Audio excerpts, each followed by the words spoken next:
Shalom, bien-aimés dans le Seigneur, nous vous saluons dans le nom précieux et glorieux de notre Seigneur Jésus. Nous sommes dans la joie de pouvoir nous retrouver et communier ensemble.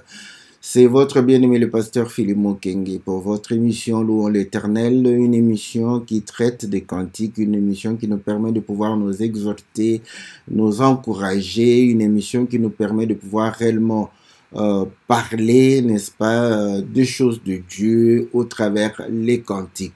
Voilà pourquoi nous bénissons les chantres qui nous aident à pouvoir réellement élever le nom du Seigneur, à pouvoir réellement permettre à ce que nous puissions réconforter certains d'entre nous, qui nous permettent de pouvoir réellement être bénis, encouragés par la parole du Seigneur, que l'Éternel leur soit favorable, que l'Éternel les bénisse, que l'Éternel puisse réellement les combler de toutes les bénédictions et les inspirer davantage. Voilà, bien-aimés dans le Seigneur, nous sommes là et nous allons pouvoir réellement traiter du cantique de notre bien-aimée, la sœur Narita, qui est à Cape Town et qui nous gratifie d'un cantique Eben Ezer. Donc, je prie le titre du cantique, parce que en fait, je veux parler de ce titre.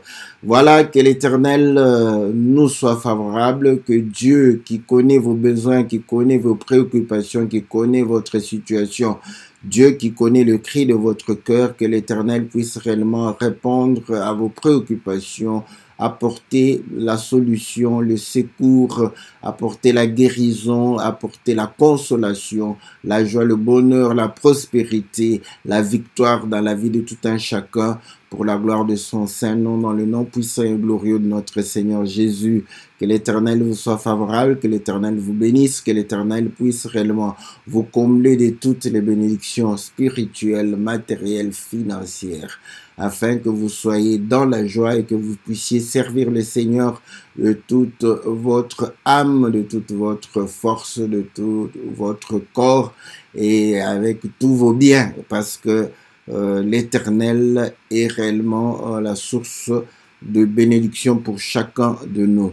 Nous saluons tous les bien-aimés qui sont fidèles à cette émission et qui nous soutiennent par leur participation. Que l'Éternel puisse réellement vous récompenser, que l'Éternel puisse vous accorder davantage. Salutations à notre bien-aimé Todd, que Dieu vous bénisse. Nous bénissons le bien-aimé Adèle, que le Seigneur vous soit très favorable. Salutations à la sœur Cathy, nous saluons notre bien-aimé Aubin, que le Seigneur vous soit très très favorable. Nous bénissons, n'est-ce pas, la sœur Aurélie, nous bénissons la sœur Pélagie, nous bénissons la sœur Sylvie, la sœur Florence, la sœur Bibiche, la sœur Nyota, la sœur Ida, la sœur Mati, que le Seigneur vous soit très très favorable. Salutations au bien-aimé Bertrand et Sylvie, bien-aimé Rocky et Cindy. Nous saluons la sœur Cécile, que le Seigneur vous soit très favorable. Nous saluons le bien-aimé Oaro et la sœur Jessica, ainsi que tous les autres bien-aimés. Que le Seigneur vous soit très très favorable. Salutations à notre bien-aimé Ghislain, nous saluons le bien-aimé Farid, que le Seigneur vous soit très favorable, que Dieu puisse réellement vous combler de toutes les bénédictions. Salutations à la sœur Lisa, que Dieu puisse réellement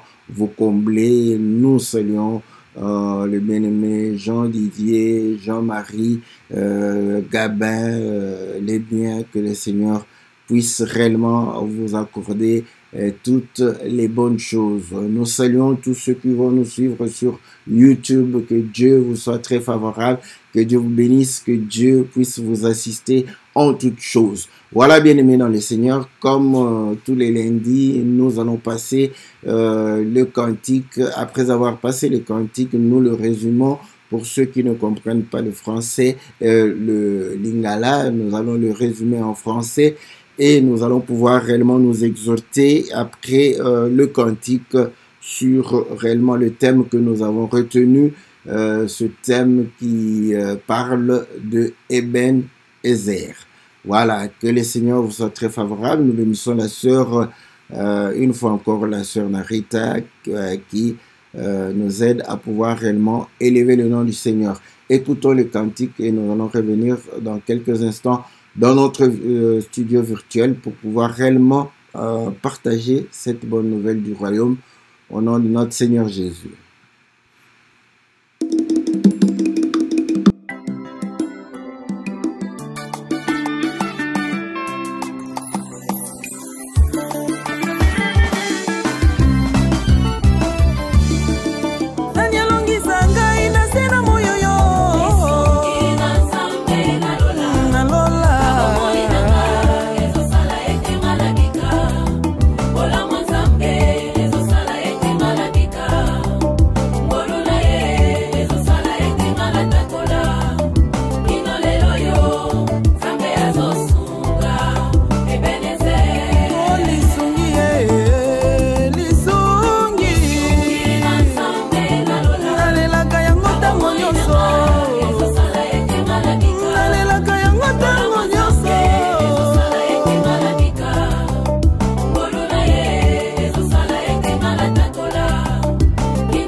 Yo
Voilà, bien aimés dans le Seigneur, nous revenons dans notre studio virtuel pour pouvoir réellement partager la parole du Seigneur. Voilà, donc comme le bien-aimé, notre bien-aimé Narita vient de pouvoir chanter, elle chante qui va pouvoir me secourir, qui va pouvoir réellement me délivrer réellement sous le soleil, et elle va pouvoir chanter c'est le Seigneur qui va pouvoir le faire parce qu'il est Ebenezer, c'est lui qui me secourt jusqu'ici, hein, jusqu'aujourd'hui. Bon, elle dit jusqu'aujourd'hui, mais l'écriture va démontrer qu'il s'agit de jusqu'ici. Je vais pouvoir prendre l'expression de l'écriture, donc pour montrer que sous le soleil, devant les difficultés, devant les problèmes, c'est lui qui est réellement le secours. Il me secourt pour pouvoir vaincre l'ennemi, vaincre le péché, vaincre réellement le mal, et démontrant que c'est lui la pierre de secours, d'où effectivement nous sommes comme les damans, comme l'écriture le dit. Notre force, c'est cette pierre-là dans laquelle nous trouvons refuge, et nous faisons face à l'adversité. Donc, c'est le Seigneur qui nous soutient jusqu'aujourd'hui. Donc, jusque-là, le Seigneur nous soutient. Donc, voilà pourquoi nous devons nous confier en l'Éternel, nous devons nous attacher en notre Dieu. Voilà, bien aimé dans le Seigneur, ça c'est la pensée de du cantique, la pensée de ce que la sœur a chanté. Mais nous allons pouvoir réellement essayer de pouvoir nous exhorter selon réellement que le Seigneur nous a mis à cœur. Et nous allons lire l'écriture, n'est-ce pas, sur laquelle elle s'est appuyée pour pouvoir chanter. Nous sommes dans le livre de 1 Samuel chapitre 7. On dit ceci, 1 Samuel chapitre 7, je commence au verset 10. Pendant que Samuel offrait l'Holocauste, les Philistins s'approchèrent pour attaquer Israël. L'Éternel fit retentir en ce jour son tonnerre sur les Philistins et les mis en déroute. Ils furent battus devant Israël. Les enfants d'Israël sortirent de Mitzpah, poursuivirent les Philistins et les battirent jusqu'au-dessous de Beth-Kar. Samuel prit une pierre qu'il plaça entre Mitzpah et Shem. Il l'appela du nom d'Ebenezer en disant: jusqu'ici, l'Éternel nous a secourus. Voilà. Donc, jusqu'ici, l'Éternel nous a secourus. Donc, voilà pourquoi elle chante, pour dire que, effectivement, c'est l'Éternel qui est notre secours. Si nous lisons un peu plus loin, vous allez voir que les enfants, les Philistins, s'est préparés pour attaquer Israël. Et lorsque les enfants d'Israël, n'est-ce pas, apprirent que les Philistins, n'est-ce pas, montaient contre Israël, ils ont eu peur. S'ils ont eu peur, c'est que cette armée était plus nombreuse et certainement c'était une armée de vaillants guerriers.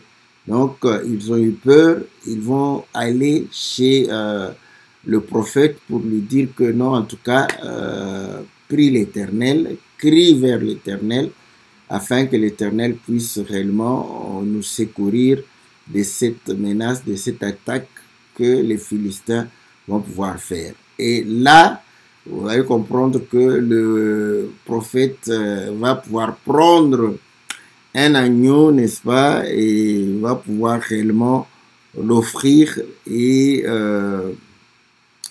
et pouvoir réellement le consacrer, n'est-ce pas, comme holocauste à l'Éternel. Et c'est comme ça que nous avions lu pendant que les Philistins s'approchaient pour les attaquer et que lui était en train de faire l'offrande, l'Éternel a dû réellement faire tomber le tonnerre sur les Philistins, qui vont pouvoir être réellement dispersés, et les enfants d'Israël vont pouvoir réellement poursuivre ces Philistins et pouvoir réellement avoir leur victoire. Et après cela, Samuel va prendre une pierre et dire que Ezer, jusqu'ici, l'Éternel nous a secourus. Voilà, très souvent, comme nous le disons toujours, nous ne prêchons pas en français, mais quand nous parlons français, donc nous utilisons, n'est-ce pas, la compréhension de la langue française. Cette compréhension nous permet de pouvoir saisir les choses, n'est-ce pas, de manière naturelle. Et ça nous permet de nous poser les bonnes questions. Comme je crois dans le livre d'Ésaïe, si je ne me trompe pas, je ne sais pas si c'est Ésaïe 29, où il est dit que le livre de ce livre de la révélation est un livre qu'on donne à quelqu'un qui ne sait pas lire. Comme il ne sait pas lire, lui, automatiquement, donc, c'est comme si on ne devrait même pas lui poser la question. Parce que dès qu'on lui pose, il sait, non, je ne sais même pas lire. Donc, ça ne me concerne pas. Voilà. Donc, celui qui ne sait pas lire, ces choses ne le concernent même pas. Maintenant, celui qui sait lire, ça va le concerner parce qu'il sait lire. Voilà. Mais en lisant, il va se rendre compte que ces choses qui le concernaient, il ne les comprend pas, il ne les saisit point. Voilà pourquoi on a dit, quand on donne à celui qui sait lire, il va dire que je ne puis lire parce que c'est cacheté, c'est scellé, c'est énigmatique, c'est parabolique. Je ne comprends rien, donc je ne peux pas lire. Voilà. Donc à ce moment-là, nous comprenons que il faudrait, n'est-ce pas, avoir cette lecture et se dire que non, mais ici, c'est scellé. Ici, c'est énigmatique.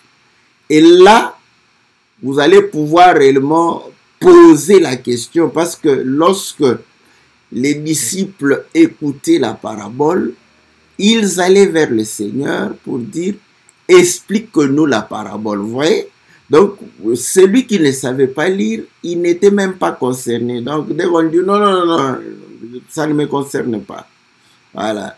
Mais celui qui sait lire, quand il lit, si vous avez l'intérêt, vous allez vous poser la question, mais ça veut dire quoi? Voilà. Et quand vous posez la question, on va vous répondre. Parce que Dieu va te répondre. Voilà. Donc, il faudrait poser les questions, et il posait les questions au Seigneur pour lui dire qu'est-ce que cela voudrait dire. Explique-nous. Nous avons besoin de l'explication. Même avec les prophètes, lorsqu'ils ne comprenaient pas une vision, lorsqu'ils ne comprenaient pas aussi, par exemple, un songe, ils posaient la question à Dieu pour dire que mais ça veut dire quoi? Voilà. Et quand vous posez la question, vous allez avoir la réponse. Et lorsque vous avez la réponse, vous aurez la lumière et vous allez pouvoir comprendre, n'est-ce pas, ce qui vous a été destiné. Donc voilà pourquoi, quand nous disons que ce n'est pas le français, c'est pour dire que vous ne pouvez pas vous limiter à la compréhension de la langue française. Mais il faudrait, lorsque vous avez compris, n'est-ce pas, si vous parlez français, ou si vous parlez anglais, vous avez compris en anglais, en allemand, en néerlandais, en lingala, en wolof, n'est-ce pas? Une fois que vous avez compris, il faut vous poser des bonnes questions. Et lorsque vous posez de bonnes questions, le Seigneur va vous répondre, n'est-ce pas? Il peut vous éclairer. Il a plusieurs façons de pouvoir vous éclairer, n'est-ce pas? Une fois que vous avez les ABC, n'est-ce pas, de la parole, Voilà pourquoi on vous exhorte de pouvoir méditer la parole, de lire la parole. Un jour, vous allez pouvoir lire une écriture directement. Le Seigneur va vous saisir pour dire que voilà la question que vous posiez, la réponse est ici. Voilà. Bon, bon, ça peut prendre beaucoup de temps, mais si vous avez besoin de pouvoir connaître maintenant, vous pouvez poser la question à ceux qui connaissent. Et le Seigneur a éclairé, n'est-ce pas, les enseignants, les serviteurs, les hommes de Dieu pour pouvoir réellement vous apporter des réponses. Voilà pourquoi lorsque le peuple avait des questions, ils ont adressé les questions à Paul, qui les a répondu. Donc, c'est une façon simple de pouvoir être éclairé par le Seigneur, poser les questions. Voilà pourquoi nous sommes disposés à entendre vos questions pour pouvoir répondre. Vous voyez, nous avons lu, l'Écriture dit, jusqu'ici, l'Éternel nous a secourus. Eben Ezer. Donc, cela voudrait dire que, comme si j'entends quelqu'un en train soit de se défendre ou de répondre à une question que je lui ai posée, il est en train de parler, si je dis jusqu'ici, en tout cas, c'est bon. Donc, cela voudrait dire que j'attends la suite, voir la suite, pour voir si tu vas continuer dans le bon. Ah, c'est ça. Donc, vous voyez, dire jusqu'ici, c'est bon, jusque-là, ça va. Donc, pour montrer que, ok, nous espérons que la suite sera de même. Nous espérons que la suite sera aussi bon. La suite sera aussi juste. La suite sera aussi, n'est-ce pas, un secours. Voilà. Donc ça, c'est en tout cas la compréhension. Et c'est ce qui m'a aussi, voilà, attiré pour pouvoir réellement nous exhorter. Donc, vous voyez, donc, mais pourtant, elle, quand elle chante, elle ne chante pas tel que j'explique. Elle chante pour dire que en tout temps, le Seigneur est mon secours. Mais l'Écriture dit jusqu'ici. Donc, jusqu'ici, il est notre secours. Donc, il peut y avoir que après quelque temps, après qu'il ne soit plus ton secours. Voilà. Ah, ça, c'est ce que je veux véritablement, n'est-ce pas, mettre en évidence. Parce que si on comprend Eben Ezer comme si c'est une garantie à vie, donc ça risque de pouvoir réellement nous permettre de ne pas bien saisir la pensée du Seigneur. Et lorsque nous ne saisissons pas très bien la pensée du Seigneur, vous allez comprendre que l'ennemi va pouvoir venir.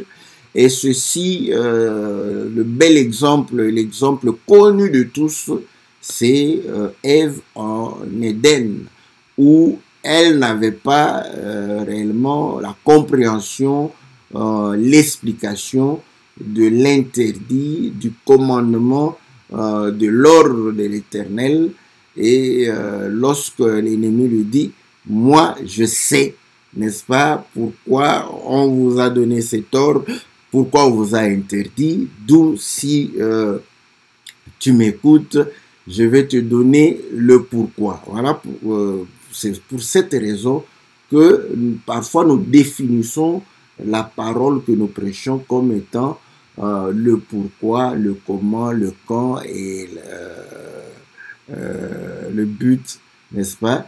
Et les gens parfois, vous savez, comme je le dis, prêcher, c'est aussi un art oratoire. Voilà. Donc, voilà pourquoi nous, on fait un effort, parce que nous sommes des gens qui parlent calmement. Mais je ne sais pas pourquoi, quand vous suivez un prêtre catholique, même s'il parle lentement comme moi, vous êtes attentif. Vous le suivez avec attention.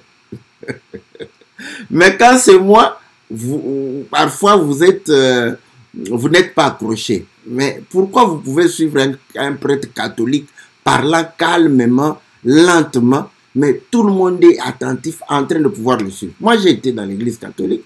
Nous avons toujours été attentifs à ce que le prêtre va dire. Mais et pourtant, il parle lentement. Il parle lentement, il parle. Donc, tout le monde est attentif.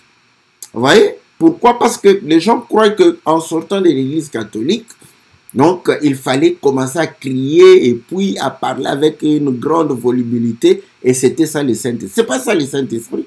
Le Saint-Esprit, c'est ce que tu dis qui soit réellement une parole de vie. Quelle que soit la manière dont tu vas pouvoir parler. Mais maintenant, vous allez comprendre que les gens sont plus liés, n'est-ce pas, à cela. Et bon, c'est de bonnes guerres, de bonnes techniques. Voilà pourquoi, lorsque nous parlons, nous présentons l'évangile pour dire que c'est le pourquoi, le comment, le quand. C'est juste une façon de pouvoir attirer l'attention, éveiller l'attention de quelqu'un. Mais c'est ce que nous avons appris à l'école. Moi, je crois que à partir de secondaire, n'est-ce pas, nous avons commencé, parce que le primaire, c'est compter, hein, savoir lire, n'est-ce pas, c'est tout primaire là. Donc, on vous apprend à lire et puis à compter, n'est-ce pas? Dès que vous arrivez dans les humanités, on vous apprend à analyser un texte, voilà. Mais pour analyser un texte, on répond à quelles questions? On répond aux questions pour qui, pourquoi, qui, quoi, n'est-ce pas, dans quelles circonstances, dans quel but. Donc, vous allez comprendre qu'on nous a appris à analyser le texte avec ces questions-là. Donc, même en français, en anglais, en espagnol, en italien, quand vous lisez un texte, vous devez vous poser ces questions-là pour comprendre les textes. N'est-ce pas que lorsqu'on nous donnait les textes des philosophes, pour comprendre la pensée de l'auteur, on se posait des questions. On peut te dire, mais pourquoi il utilise cette façon de parler, ce style? Donc, en répondant à ces questions, vous pénétrez la pensée de l'auteur. Donc, quoi de plus normal que c'est ça même, la compréhension du texte, n'est-ce pas? La compréhension des Écritures, c'est de répondre à ces questions-là. Mais quand on présente comme ça, oh, mais c'est écrit où? C'est écrit, mais c'est écrit où? Bon, si nous prenons le temps, nous allons te montrer que c'est écrit. Ce qui est bien chez Dieu, tout est écrit. C'est simplement, tu ne fais pas attention. Tu ne fais pas attention. C'est écrit noir sur blanc, pourquoi, quand, et bon. D'ailleurs, le texte de Job, je crois à partir de Job 38, quand le Seigneur parle à Job, ce ne sont que des questions. Où étais-tu quand je faisais? Pourquoi je l'ai fait? Que des questions, que des questions. Donc, c'est l'évangile des questions. C'est ce que le Seigneur a prêché à Job. Et Job a été guéri par cet évangile-là. Voilà. Donc, vous allez comprendre que jusqu'ici, cela voudrait dire que c'est jusqu'ici. Demain, c'est pas assuré. Ça, c'est bon, j'aime ça. Ouais. Maintenant, quand tu penses que demain est assuré, c'est vrai, c'est de quelle manière tu penses que demain est assuré? Voilà. Maintenant, si tu, comme on dit, hein, dans la vie, vous allez voir qu'il y a deux façons d'être rassuré pour le lendemain.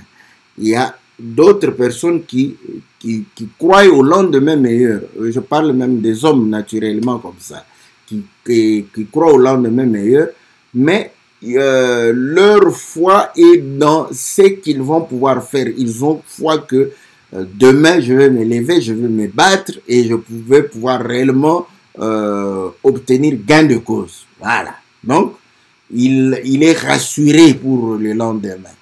Et quelqu'un d'autre, il est rassuré pour le lendemain, il sait que bon, je croise les bras, demain va s'occuper de lui-même. Voilà, c'est ça. Parce que quand parfois le Seigneur veut que nous puissions savoir que demain, n'est-ce pas, il va pouvoir réellement assurer cela. Ça, c'est connu. Mais comment il va pouvoir le faire, n'est-ce pas? C'est ce que nous sommes en train de pouvoir nous exhorter. Donc, il veut que nous puissions comprendre que c'est jusqu'ici. Hein? Voilà pourquoi, quand certains glorifient le Seigneur, le jour où ils sont nés, il y a un chantre qui a chanté aussi Ebenezer pour dire jusqu'ici. Donc, pour dire que quand tu t'élèves, c'est ton anniversaire, tu dis, ah, jusqu'ici, le Seigneur a été bon pour moi. Oui, jusqu'ici. Parce que demain, tu ne sais pas. Voilà. Pourquoi alors le Seigneur qui devrait garantir toute notre vie prend cette expression de jusqu'ici? Voyez? Et comme je le dis, quand vous parlez à quelqu'un, vous dites que jusqu'ici c'est bon, c'est pour dire à la personne, ok, je continue à te suivre, à te regarder pour voir si tu vas continuer dans le bon. Voilà. Donc c'est exactement ce que le Seigneur veut, que chaque jour que nous nous levons, nous puissions dire jusqu'ici, l'Éternel a été notre secours. D'où, n'est-ce pas, ce qui est devant moi, je dois fournir, n'est-ce pas, l'effort afin que l'Éternel puisse demeurer mon secours. Voilà. Bon, je ne parle pas de l'agneau, hein, comme je le dis, voilà, je pouvais faire l'enseignement, parler comme un docteur, voir, n'est-ce pas? Hein, donc, bref, c'est-à-dire que c'est le sacrifice, n'est-ce pas, qui a donné, n'est-ce pas, la victoire à Israël. Je peux juste lire, hein, voilà, je suis dans 1 Samuel chapitre 7, verset 7. Les Philistins apprirent que les enfants d'Israël s'étaient assemblés à Mitzpah. Et les princes des Philistins montèrent contre Israël. À cette nouvelle, les enfants d'Israël eurent peur des Philistins. Et ils dirent à Samuel, ne cesse point de crier pour nous à l'Éternel, notre Dieu, afin qu'il nous sauve de la main des Philistins. Samuel prit un agneau de lait et l'offrit tout entier en sacrifice à l'Éternel. Il cria à l'Éternel pour Israël et l'Éternel l'exauça. Donc, vous voyez, c'est par le sacrifice que Israël a reçu la victoire. Ça, nous comprenons que c'est l'œuvre de la croix où réellement le Seigneur a vaincu l'ennemi, a anéanti les principautés, les dominations, les dignités. Il a fait de nous plus que vainqueurs. Voilà pourquoi il est écrit que lorsque nous sommes maltraités, menacés, voilà, attaqués, que nous puissions nous comporter comme des brebis muettes qu'on amène dans la boucherie. Et l'écriture continue dans le livre de Romains pour dire, dans tout cela, nous sommes plus que vainqueurs. Donc là, nous nous conformons à la mort du Seigneur, où il a été amené comme une brebis. Il n'a point ouvert la bouche, il n'a point crié, il n'a point réellement rendu le mal par le mal, mais il a supporté tout afin que nous puissions avoir la victoire sur l'ennemi. Donc là, ce sacrifice. Mais ce qui intéresse, c'est que après, au lieu qu'il parle du sacrifice, il prend une pierre pour dire que non, cette pierre ici, c'est ce qui nous a secouru. C'est l'Éternel. L'Éternel nous a... Mais jusqu'ici, l'Éternel nous a secouru. Écoutez, prenons le livre d'Ésaïe, n'est-ce pas? Ésaïe au chapitre 28.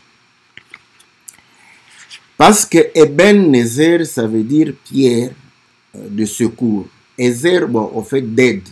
Ezer veut dire aide. Bon, aide, c'est le secours. Pierre de secours. Voilà pourquoi, donc, la pierre qui nous aide, qui nous secourt. Donc, voilà.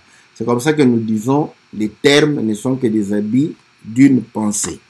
Donc, si tu dis une pierre de secours, voilà, c'est normal. Une pierre qui nous aide, c'est aussi, c'est la même chose. Voilà, ce ne sont que des termes. Voilà, donc nous sommes dans Ésaïe chapitre 28. Voilà. Ésaïe chapitre 28. Je commence au verset 14. Écoutez ce que l'Éternel dit. Écoutez donc la parole de l'Éternel, mon cœur, vous qui dominez sur ce peuple de Jérusalem, vous dites, nous avons fait une alliance avec la mort. Nous avons fait un pacte avec le séjour de mort. Quand le fléau débordé passera, il ne nous atteindra pas, car nous avons la fausseté pour refuge et le mensonge pour abri. Donc ici, ouais, vous allez comprendre que l'Éternel démontre que, voilà, parce que c'est vrai, on peut utiliser, hein, parce que les gens aiment bien, vous voyez, ils ont fait alliance avec la mort, voilà, ce sont des gens qui sont allés faire des fétiches, tout ça, bon, ça, nous le savons. Hein. Quand tu fais les fétiches, tu vas chez le marabout, tu vas chez les féticheurs, tu vas vendre ton âme, donc tu vas faire alliance avec la mort, n'est-ce pas? Et avec les séjours de mort. Donc, ça on sait. Mais nous exhortons ceux qui croient, n'est-ce pas, être dans la vérité. Donc, il dit ceci, ceux qui font alliance avec la mort et un pacte avec les séjours de mort, ce sont ceux, n'est-ce pas, qui ont comme fausseté, n'est-ce pas, la fausseté est comme un refuge pour eux et le mensonge comme un abri. Donc vous voyez, donc si vous êtes dans la fausseté, si vous êtes dans le mensonge, vous avez fait alliance avec la mort, vous avez fait un pacte avec les séjours de mort. N'est-ce pas que le Seigneur a dit, si vous demeurez dans ma parole, vous connaîtrez la vérité et la vérité vous affranchira. N'est-ce pas? Et lorsqu'ils ont commencé à pouvoir dire, oh non, nous sommes des enfants de Dieu, tout ça, écoutez ce que le Seigneur va leur dire, n'est-ce pas? Il dit dans Jean chapitre 8, au verset 44, vous avez pour père le diable et vous voulez accomplir les désirs de votre père. Il a été meurtrier dès le commencement, il ne se tient pas dans la vérité puisqu'il n'y a pas de vérité en lui. Lorsqu'il profère le mensonge, il parle de son propre fond, car il est menteur et le père du mensonge. Voilà. Donc, vous allez comprendre que quand vous avez pour abri ce qui est mensonge, vous avez fait pacte avec la mort, avec le séjour de mort. Et le livre d'Apocalypse va démontrer que le cheval noir, n'est-ce pas, c'était la mort, n'est-ce pas, et le séjour de mort le poursuivait. Apocalypse chapitre 6, verset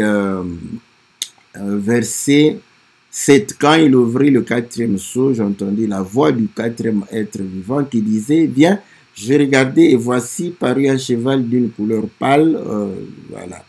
Celui qui le montait s'est nommé la mort et le séjour de mort l'accompagnait. Voilà. Donc, celui qui n'est pas dans la vérité, il fait pacte avec le séjour de mort et alliance avec le séjour de mort, la mort. Maintenant, le Seigneur dit, vous voyez, ce peuple, les gens qui ne sont pas dans la vérité, n'est-ce pas, ils persécutent ceux qui sont dans la vérité. Les pharisiens ont persécuté le Seigneur. Ils ont persécuté les disciples. Paul était dans leur camp, il persécutait l'Église. Croyant être dans la vérité, pourtant il était dans la fausseté. La fausseté, cela ne veut pas dire que la parole sur laquelle tu t'appuies, elle est fausse. Non, non, non. C'est la fausseté, c'est avoir une mauvaise compréhension de la parole sur laquelle tu t'appuies. C'est ça la fausseté aussi. Maintenant, si cette parole est déjà fausse, tu es déjà aussi, donc tu es doublement dans la fausseté. Voilà. Donc, vous allez comprendre que les pharisiens, les sadducéens, n'est-ce pas, les hérodiens, tous ces gens qui s'appuyaient sur les Écritures, il n'était pas dans la vérité parce qu'il n'avait pas la bonne compréhension, qu'il n'avait pas l'explication de l'écriture. Et il s'est réfugié là-bas. Voilà pourquoi le Seigneur dit, vous sondez les Écritures, croyant trouver la vie à elle, ce sont elles qui rendent témoignage. Il s'appuyait, il s'abritait derrière les Écritures. Mais cependant, n'est-ce pas, il n'était pas dans la vérité. Et nous voyons quand le diable est venu tenter le Seigneur, il a fait la même chose. Il a voulu, n'est-ce pas, se cacher derrière les Écritures, mais sans pour autant en avoir la bonne explication.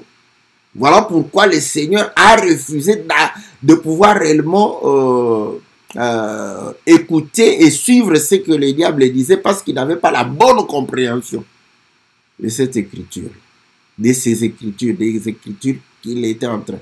Voilà pourquoi le Seigneur, nous disons que la vérité c'est, il est aussi écrit. Parce que la fausseté peut être, il est écrit.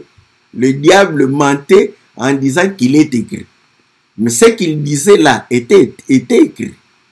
Donc tu peux voir quelqu'un en train de te dire il est écrit, mais il est dans le mensonge. Il est, n'est-ce pas, dans la fausseté. Mais il est aussi écrit. Ah.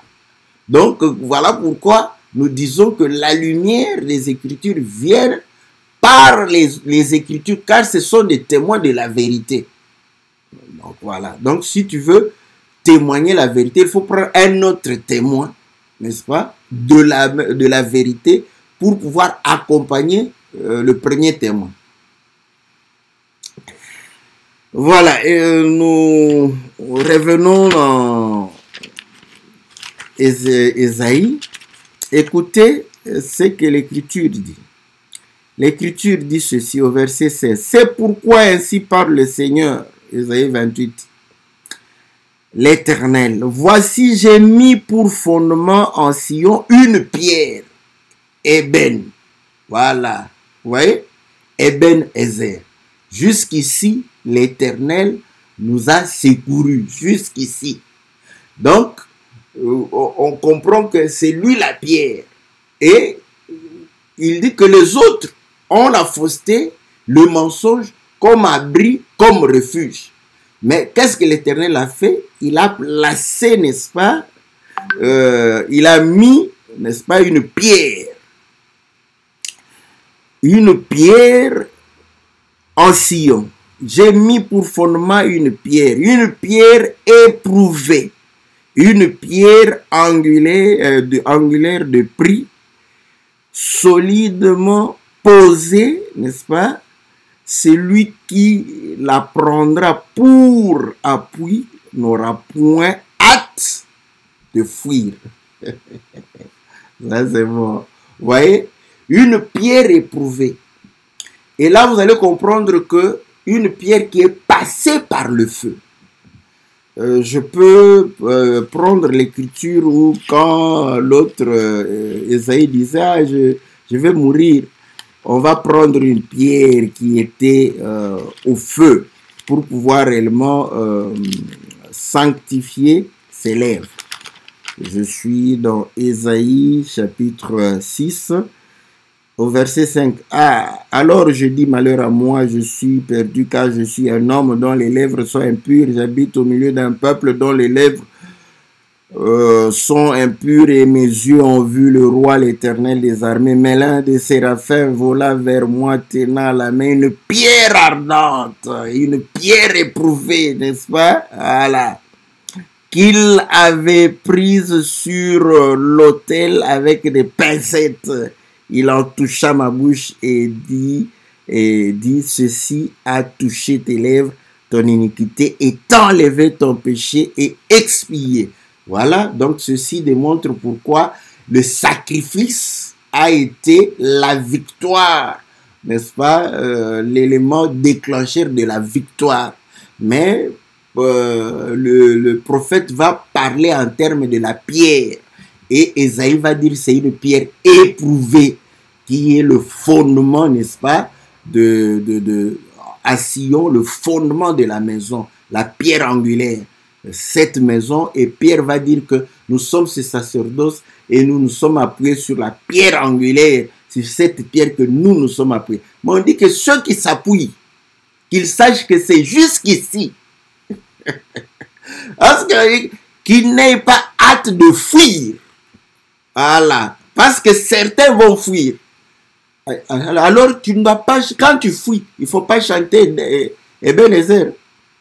Parce que tu as fui. Vous voyez? C'est pourquoi vous allez comprendre que la pierre ici, n'est-ce pas, répond par rapport à la fausseté et au mensonge. C'est ça. Parce que vous allez comprendre que lorsque je veux comme réfuter un enseignement, j'apporte ce qui est juste. J'apporte voilà, ce qui est correct. Nous prenons les billets. Donc, le faux billet est chassé par le vrai billet. Voilà. Donc, le faux billet ne sera pas chassé par des pièces. Tu ne vas pas venir avec des pièces pour démontrer que le billet est faux. Tu dois venir avec un vrai billet. Donc, vous voyez, quand il amène la pierre, cette pierre veut dire contraire de fausseté, qui est la vérité, n'est-ce pas? Et contraire de mensonge, qui est la vérité. Ouais? Donc, cette pierre, c'est la vérité. Et là, vous allez voir que lorsque Pierre va répondre que tu es le Christ, le Fils de Dieu, il dit, ça c'est une révélation, c'est une lumière, n'est-ce pas? Et c'est cette pierre. Vous voyez? Donc, cette pierre est ardente. C'est une pierre qui brille. Une pierre, n'est-ce pas, qui illumine. Parce qu'il dit que cette révélation, la révélation est une lumière. Ce n'est ni la chair ni le sang. C'est mon Père qui t'a révélé. Et voilà pourquoi il dit, tu es pierre. Sur cette pierre, je bâtirai mon église. Donc, quand vous fuyez, n'est-ce pas, cette pierre ardente, mais c'est pourquoi? C'est pour brûler l'iniquité. C'est pour brûler, n'est-ce pas, le péché. Donc, c'est pour anéantir la chair. Et la pierre, c'est le fondement. Le fondement, c'est ce que nous disons, c'est la doctrine. Voilà pourquoi les gens qui prennent appui là-bas, les gens vont fuir. Ah, pourquoi vous vous dites que non, les sœurs ne doivent pas porter les bijoux? Tu vas fuir. Ouais. Jusqu'ici. Parce qu'on va voir si la suite sera bonne. Là, tu vas dire, ah non, qu'est-ce que ça fait? Mais si je porte un peu de bijoux, ça fait quoi? Ça ne change rien. Oui, on comprend que jusqu'ici, le Seigneur a été bon avec toi. Mais pour qu'il continue à être bon avec toi, tu dois demeurer sur cette pierre. Cette pierre est le fondement, est réellement le fondement de la doctrine. C'est là on va voir si tu vas fuir ou pas. Quand tu fuis la doctrine, on comprend que tu n'es plus sur la pierre. Tu as déjà fui. Voyez, que ceux qui ont pris appui sur cette pierre n'aient pas hâte de la fuir. Jusqu'ici, le Seigneur est bon pour toi. Il t'a épargné de beaucoup de problèmes. Jusqu'ici, il est bon, il t'a donné un mariage. Jusqu'ici, il est bon, il t'a donné des enfants. Jusqu'ici, il est bon, il t'a donné du travail. Jusqu'ici, il est bon, jusqu'ici. Et maintenant, la suite de ta marche. Nous allons voir où est-ce que tu vas t'abriter. Où est-ce que tu vas pouvoir avoir comme refuge. Est-ce la fausseté ou le mensonge? Si tu prends comme refuge le mensonge ou la fausseté, tu as fui, tu as fui, tu as abandonné la pierre. Voilà pourquoi il est dit que ceux qui se sont appuyés, n'est-ce pas, que celui qui prendra pour appui n'aura point hâte de fuir. D'abord la pierre. Et puis, quand tu es là-bas, tu ne fuiras personne. C'est comme ça que le Seigneur dit, ouais, si tu te déplaces, tu n'as plus pour appui cette pierre, tu fuiras les ennemis. Parce que tu ne seras plus sous l'abri de l'Éternel. Et le Seigneur dit ceci, ceux qui écoutent la parole et la mettent en pratique. Voilà.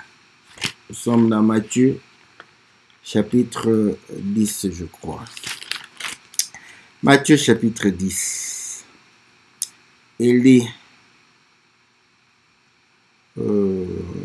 attendez, est-ce que je suis dans le bon? C'est pas l'écriture. Matthieu combien? Attendez, je vais chercher l'écriture. Ah, voilà. C'est Matthieu chapitre 7. Voilà. Au verset 23. Alors je leur dirai, au verset 22. Plusieurs me diront ce jour-là, Seigneur, Seigneur, n'avons-nous pas prophétisé par ton nom? N'avons-nous pas chassé les démons par ton nom? N'avons-nous pas fait beaucoup de miracles par ton nom? Alors je leur dirai ouvertement, je ne vous ai jamais connu. Retirez-vous de moi, vous qui commettez l'iniquité. Jusqu'ici, tu chasses les démons. Jusqu'ici, tu prophétises. Jusqu'ici, n'est-ce pas? Tu fais des miracles. Le Seigneur dit, c'est bon. Maintenant, je vais voir comment tu vas vivre. C'est jusqu'ici. Je vais voir la suite.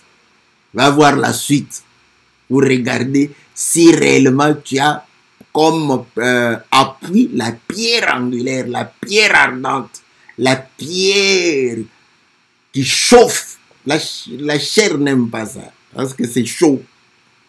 Écoutez, il est au verset 24. C'est pourquoi quiconque entend ces paroles que je dis et le met en pratique sera semblable à un homme prudent qui a bâti sa maison sur le roc, sur la pierre de grand prix, la pierre éprouvée qui est devenue la principale des langues.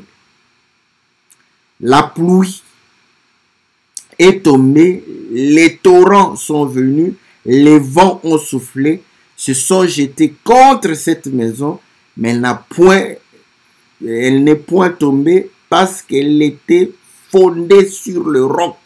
Ouais. Donc tu n'auras pas besoin de fuir. Tu ne fuiras pas. Mais c'est une pierre chaude.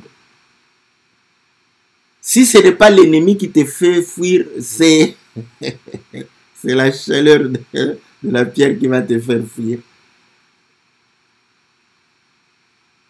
Mais quiconque entend ces paroles que je dis et ne les met pas en pratique sera semblable à un homme insensé qui a bâti sa maison sur le sable. La pluie est tombée, les torrents sont venus, les vents ont soufflé et ont battu cette maison. Elle est tombée et sa ruine a été grande. Voilà. Jusqu'ici, l'Éternel nous a secourus. Donc pour dire que chaque jour, nous allons continuer à faire l'effort. Voilà pourquoi Paul dit dans un autre langage, il dit ce qui est passé, je regarde ça comme étant de la boue. Je continue à courir. Vous voyez, chaque jour, n'est-ce pas, nous devons faire tout notre effort pour demeurer sur la pierre angulaire, demeurer dans l'alliance du Seigneur, demeurer dans la parole, demeurer devant la face du Seigneur. Donc c'est chaque jour que nous devons réellement nous remettre en question. Et Paul dit que je traite durement mon corps. Ouais? Et il dit encore que après avoir prêché tout le monde, que je ne manque pas. Vous voyez? Donc, cette pensée de ne pas avoir déjà une garantie à vie lui permettait de pouvoir exceller tous les jours. Parce que si tu es arrivé, tu ne feras plus d'efforts. Voilà pourquoi le Seigneur dit jusqu'ici. Donc, c'est pour te dire que tu dois continuellement, n'est-ce pas, faire l'effort. Et Pierre dit, faites tous vos efforts pour ajouter à votre foi. Voilà, ça c'est bien. C'est ça la marche d'un enfant de Dieu. Il comprend que chaque jour, il peut dire jusqu'ici, jusqu'ici, jusqu'ici, jusqu'à ce qu'il va arriver à Cana. Voilà. Est-ce que tu risques de mourir à la porte de Cana et perdre, n'est-ce pas, le salut? Ah, bon, quand je dis comme ça, on ne va pas perdre le salut, oui, je sais. Mais nous parlons, moi je suis pasteur, je parle de manière naturelle. Voilà. Donc, pour dire que tu ne vas pas entrer parce que tu n'as pas persévéré jusqu'à la fin. Voilà, bien-aimés dans le Seigneur.